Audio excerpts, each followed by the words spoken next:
변호사님, 네. 오늘은 전세 사기를 주제로 말씀을 나눠볼까 합니다. 요즘 전세 사기가 진짜 극성인데요. 특히 내 집 마련이 좀 힘든 20대, 30대 청년들, 그리고 신혼부부가 그렇죠. 먹잇감인 것 같습니다. 그쵸. 이게 서울 강서구하고 인천, 부천에서 특히 심했고요. 이게 사실은 뉴스에 계속 1, 2년 전부터 계속 나왔던 건데, 네. 지역은 몇 군데 지역이 있는데 수법은 거의 비슷하거든요. 이게 보통은 이제 임대인하고 공인중개사, 중개보조원, 네. 그 다음에 일명 돈 받고 브로커 아, 하는 브로커들이 끼어 있는 경우가 많습니다. 뭐 인터넷이나 네. 뉴스 이런데 어느 동네에서 전세 사기가 터졌다. 뭐 피해 금액은 수백, 수천억이다. 뭐 이런 타이틀은 많이 사람들이 들어보셨을 그렇죠. 텐데, 예.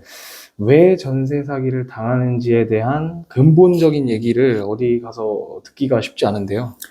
오늘은 전세 사기를 당하는 유형과 이유에 대해서 좀 얘기해 주실 수 있을까요? 그렇게 지금부터 전세 사기가 어떤 루트로 당하고 대표적인 유형이 두 가지가 있는데 그 어떤 유형이 있는지 그리고 사람들이 왜 전세 사기를 당하는지에 대해서 제가 자세히 말씀드리겠습니다. 네.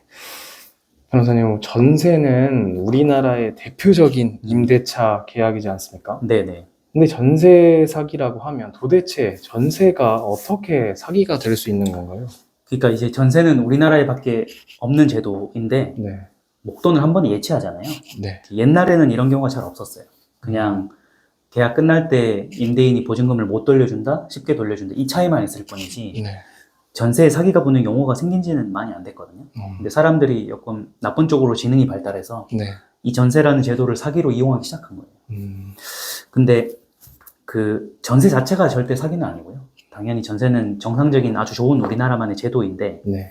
이 사기의 수법으로 전세를 활용하는 거다. 아, 이게 이제 전세 사기가 촉발된 시작이죠. 그러면은 어떤 경우에 전세 사기가 될 수 있나요? 또 그 전세 사기를 당한 경우에는 좀 어떻게 대처하면 되는 건가요? 그 시세를 이제 속이는 경우가 많은데요. 아파트는 인터넷 보면 시세가 투명하기 때문에 네. 전세 사기가 사실 많진 않아요. 근데 빌라나 다가구 다세대는 전세 그 시세 조회가 어렵기 때문에 네.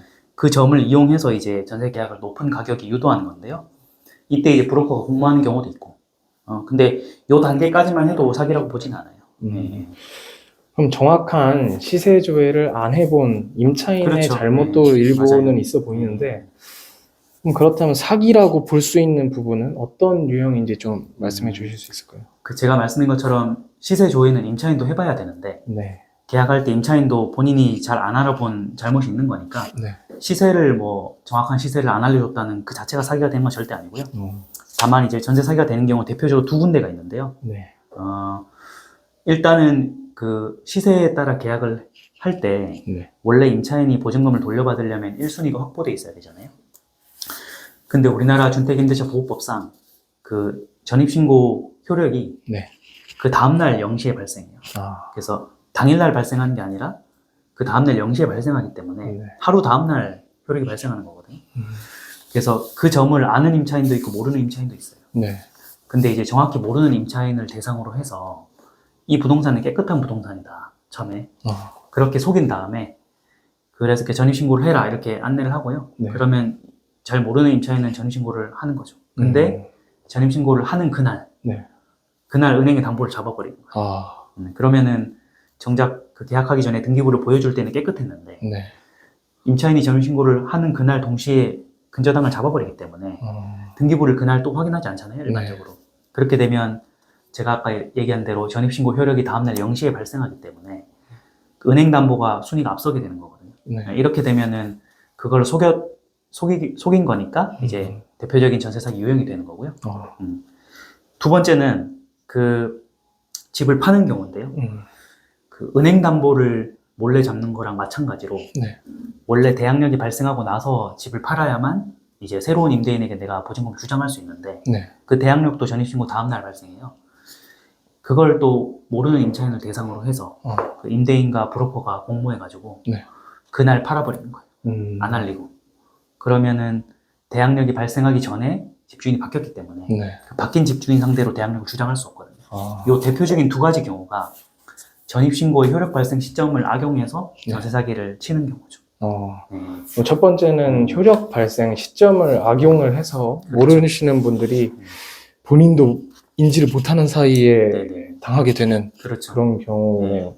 음. 변호사님께서 첫 번째 유형이랑 두 번째 유형 말씀해 주신 부분을 들어보니까 정말 교묘하게 마음 먹고 이용하려고 네. 작정하면 이거 뭐 전세상이 안 당하는 게 더 어려울 정도로 네. 알아채기 힘들 것 같은데. 근데 아이러니하게도 네. 제가 말씀드렸던 전세 사기 두 가지는 대표적인 전세 사기 유형인데 예. 이게 이제 전세 사기가 너무 유행을 하다 보니까 임차인들이 정상적인 보증금을 안 돌려주는 것만으로도 전세 사기로 착각하는 분들이 있어요. 그러니까 이 유형이 속하지 않는데도. 그러니까 내가 계약을 하고 보증금을 돌려줘야 되는데 안 돌려줄 사람 있잖아요. 네. 그럼 인사소송은 할 수 있어요. 근데 그 자체가 범죄가 되진 않거든요. 근데 요즘에는 오히려 반대로 그 전세 사기를 뉴스에서 접했던 임차인들이 네. 마치 보증금을 제때 못 받은 것을 고소를 먼저 하거나 그렇게 하는 분들이 있는데 이런 유형에 속하지 않으면 전세 사기가 되진 않아요. 그래서 자기의 상황이 단순히 민사소송으로 하는 상황인지 네. 아니면은 정말 이 유형에 속해서 전세 사기인지를 구별한 다음에 만약에 후자라면은 고소를 하는 게 맞고요. 전자라면은 소송을 하는 게 맞죠. 네. 이게 본인의 상황을 잘 몰라서 착각하는 경우도 많은 것 같은데, 그렇죠. 그렇다면 전세 사기를 당했을 때 뭐 어떻게 대처를 하는지, 그리고 방금 말씀해 주신 대로 민사소송은 어느 경우에 누구를 상대로 해야 되고, 네. 또 형사고소는 어떤 범죄로 가능한지에 대해서 다음 영상에서 다뤄보도록 하겠습니다. 네, 이거는 그 민사소송은 전 임대인을 대상으로 해야 되는지 네. 아니면 바뀐 임대인을 대상으로 해야 되는지 이 문제가 있고 그 다음에 전세자금 대출이 걸려있는 경우에는 은행이랑 연관돼 있기 때문에 네. 소송이 좀 복잡해요. 그래서 이거는 별도 영상으로 말씀드리는 게 맞고요. 네.